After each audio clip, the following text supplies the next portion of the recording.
Whoa! What's up? That was funny. As you can see, we are moving. Welcome back. Episode 93 of Adventures in Adversity. If it's your first time here, nice to meet you. And normally, I am not in the middle of a move from Danville, California to Knoxville, Tennessee, but today we are, so we're going with it.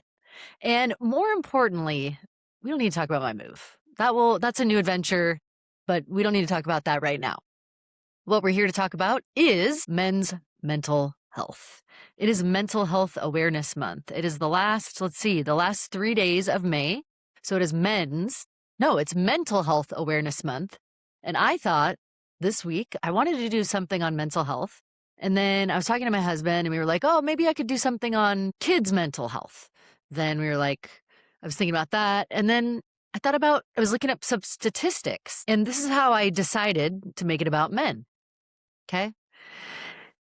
Men make up nearly 80% of suicide deaths in the US. Big reason of why I'm doing this episode. In the US, men die by suicide about 4 times more often than women. Clearly, obviously related to mental health. I'm going to go off some stats here. Nearly 20% of American adult men experienced a mental health condition over the last year. About 1 in 10 men experience anxiety or depression, but only about half seek any kind of help. So that was from the American Addiction Centers. We've got MHA National, bunch of sources here that I'm going to put in the show notes. I'm not just kind of making these stats up here. In 2022, 39,282 men died by suicide in the U.S. One source reports 79% of people who die by suicide in the U.S. are male. So it's 79 to 80% it looks like here. I think you get where I'm going here with as far as the seriousness of what can happen when men don't feel like they have a place to go or someone to talk to or help to deal with what's going on internally.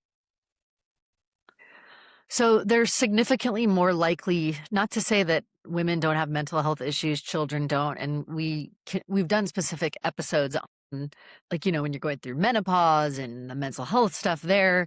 But this particular episode, like I said, the title of it here is, and I'm just looking what I had written down here, Strong Doesn't Mean Silent. Men's Mental Health and the Conversations We Avoid. Very, very closely tied to adversity. I mean, in my view, and I'm pretty sure everyone would agree, mental health is a big source of adversity for many, if not every human at some point in your life, whether you're going through a tragedy or you're struggling to find your own sense of self. Mental health, whether it is right now or has been or could be in the future, it's a source of adversity for many. And we're going to talk about men. Okay, so a goal of this episode here, again, another goal, to help break the stigma around, men, meaning if you're strong and you're a manly man, then you don't ever struggle with emotions. And that's just simply not true. You're a human being. So you have a nervous system, you have a brain, you have hormones, you have cortisol, you have all the things, dopamine, adrenaline. Just because you're a dude doesn't mean that you just magically don't have to process emotion. It just doesn't actually, the research doesn't even back that. So, okay.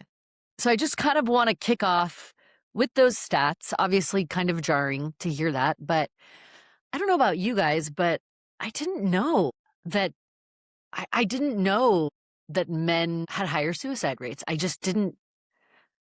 I knew they were high and they were increasing because of just mental health in our country, specifically talking about the U.S. now, but I know I have listeners all over the world. So please, would love to hear your thoughts on this if you're not in the U.S.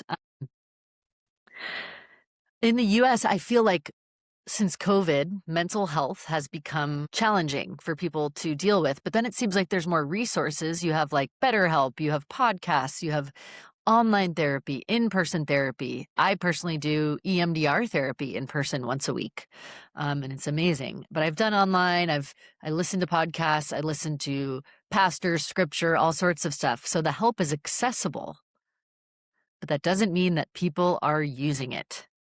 And when I say people, I mean men.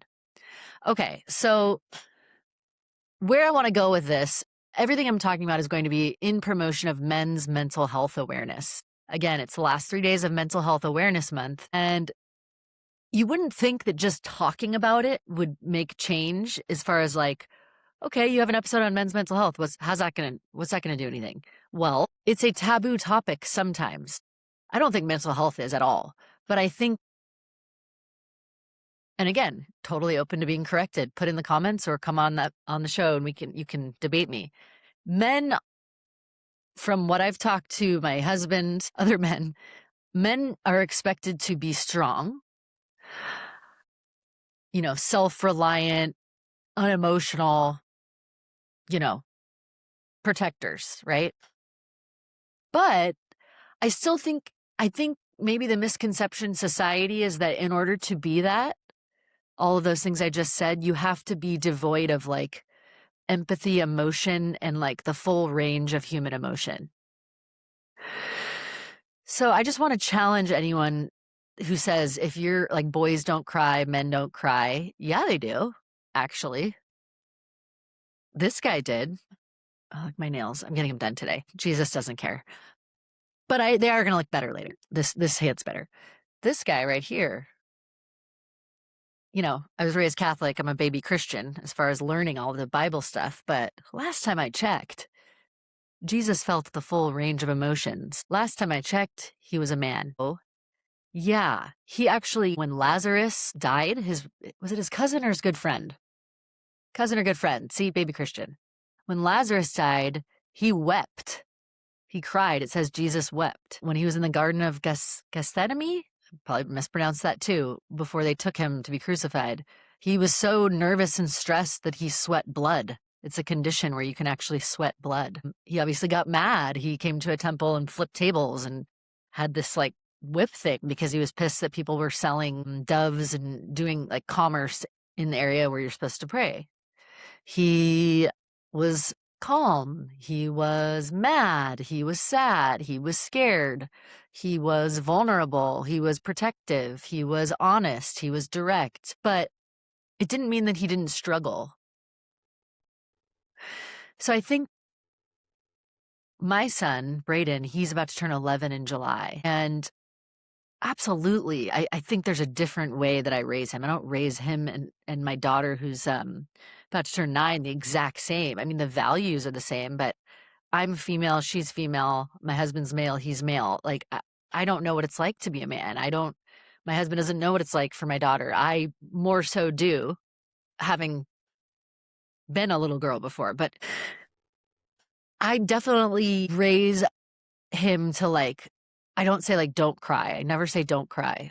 I kind of am like, deep breaths. It's okay. Feel it. Like, I'm trying to learn to teach them to like feel their emotions. And then after it's been processed, which they actually say an emotion can be processed sometimes in like 90 seconds to 2 minutes. If you actually just let yourself feel it, it can be actually physically processed through your brain and your body, but we're all scared to do that. That's why we don't do it. But afterwards, it's like the shaming of the emotion.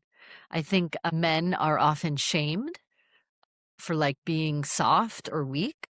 But honestly, I think self-awareness is strong. And if you're emotional and you feel your emotions and you process them, you're actually probably a more self-regulated man than others. So how could processing emotion be weak if it's actually making you more regulated and more of a protector? Just saying. He felt the emotions, and we don't call him weak because he cried.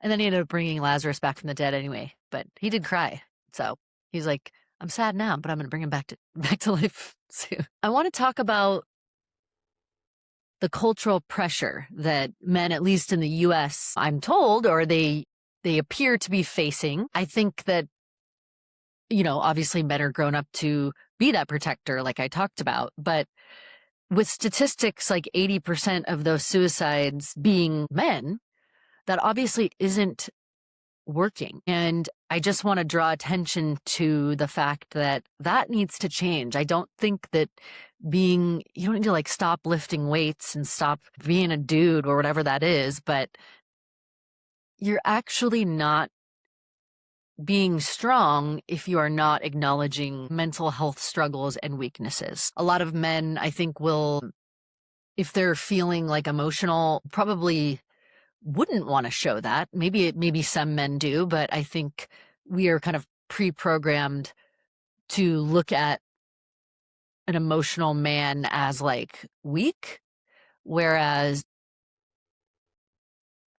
just with all of my experience, like reading about psychology and understanding it now and like therapy, I have so much respect for someone who is in touch with their emotions, whether they're male or female, who can self-regulate, who can be like, oh man, I'm aware that I'm struggling, so I'm going to cause, if there's a problem, I'm going to address it. That's a manly, smart, self-aware thing to do. Some signs here, research-wise, and again, I'll put where I found this. If there's men in your life, which I'm sure there is, men, dads, brothers, friends that are male, men might not tell you that they're struggling. Women tend to, like myself, we kind of say how we're feeling. I have a podcast about mental health, about adversity, so I'm going to tell you how I feel. But I am not a man. So, things to look for if a man or young man, older man is withdrawn, if they keep saying, I'm fine, irritable, numbing out, substance use, anger, or jokes that hide pain. Okay, sometimes, according to psychologists, that is a way of demonstrating that they need help, or it's just when you push your emotions down, that can be some of the ways that they come out. Since every nervous system and every body has to get them out, it's going to come out somehow. I'm looking here at the cost of holding it in. Okay, so the cost of holding it in for guys, I think it's a similar cost to women, right? Like if you don't talk about it, you start to break down mentally, you physically start to feel sick, you get angry, you have mood swings, you're dysregulated, right? So there's a book called The Body Keeps the Score. If you're stressed and you've gone through things and you're like, I'm a man, I should just be able to deal with it.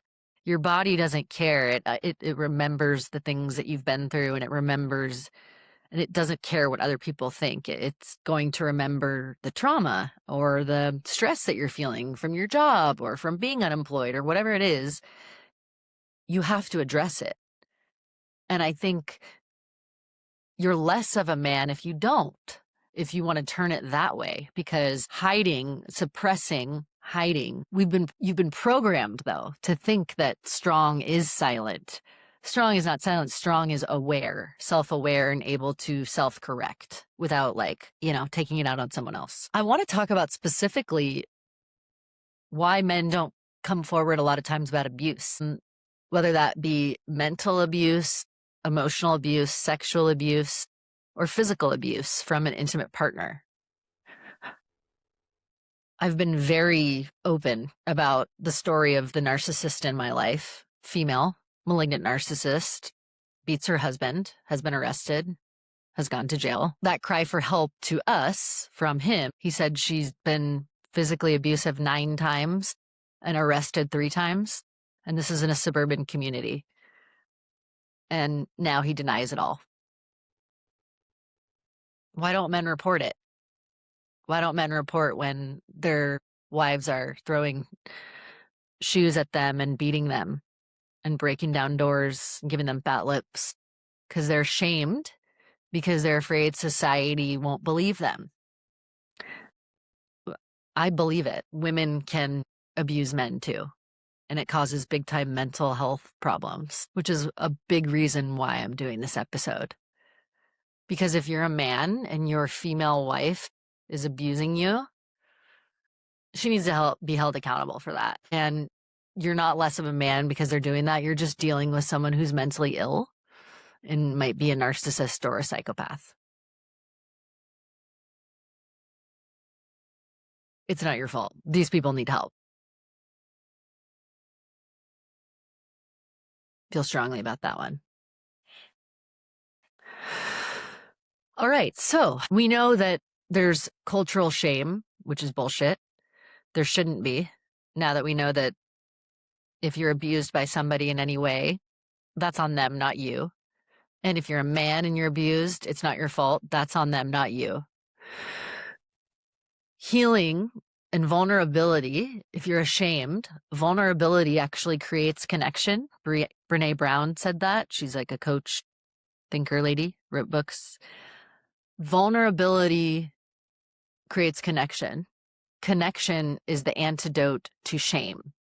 So if you're feeling shame as a man about having like anxiety, depression, OCD, PTSD, CPTSD, ADHD, any of the things, or you're just struggling with life, having suicidal thoughts, you need to first realize you can always call and get help 911 right away if you really feel really bad. If you're not at that state, getting therapy is a beautiful thing. And the reason why is because that vulnerability creates the connection dissolves the shame.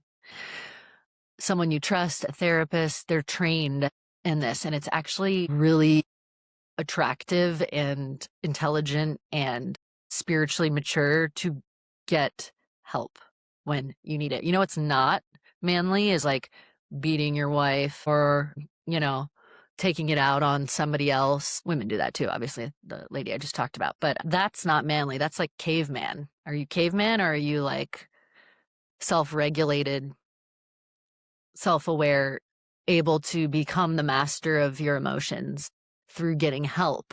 Man, that's the man that I want to raise in my son, that he's not afraid to have a good cry and then get up and dust himself off and go kick some ass, right? Metaphorically.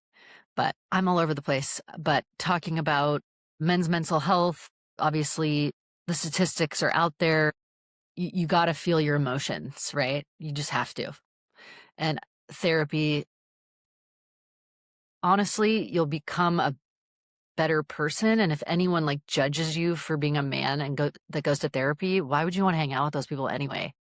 Like make fun of you for bettering yourself, like sorting out your emotions. And anyone who hates on that because you're a man is an idiot. And you don't want them in your circle.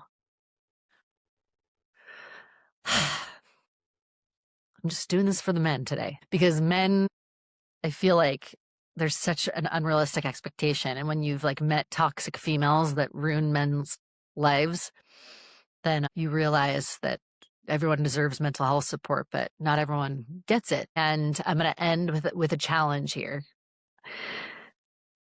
Send a text, an email, a call, a Facebook ping, whatever, to a man in your life today, husband, friend, dad, son, cousin, brother. Just check in on them. Ask them how they're doing and let them know that you're there for them. And they might be like, oh, what is this? Why are you getting all? And it's just because, but what if they're actually struggling and they're like, oh my gosh, this is an opportunity. I can talk about it. It just, vulnerability breeds connection. And I just want to say that I know all the feminists hate on men, and I don't think men are the problem. I really don't. I think toxic people are the problem. And then men don't get to like struggle as a result of encountering toxic people. And so they just hide the abuse, hide the pain. But you don't have to. You don't have to do that, because real women will think a strong man is a man who is in touch with his emotions and isn't afraid of therapy. All right, that's it.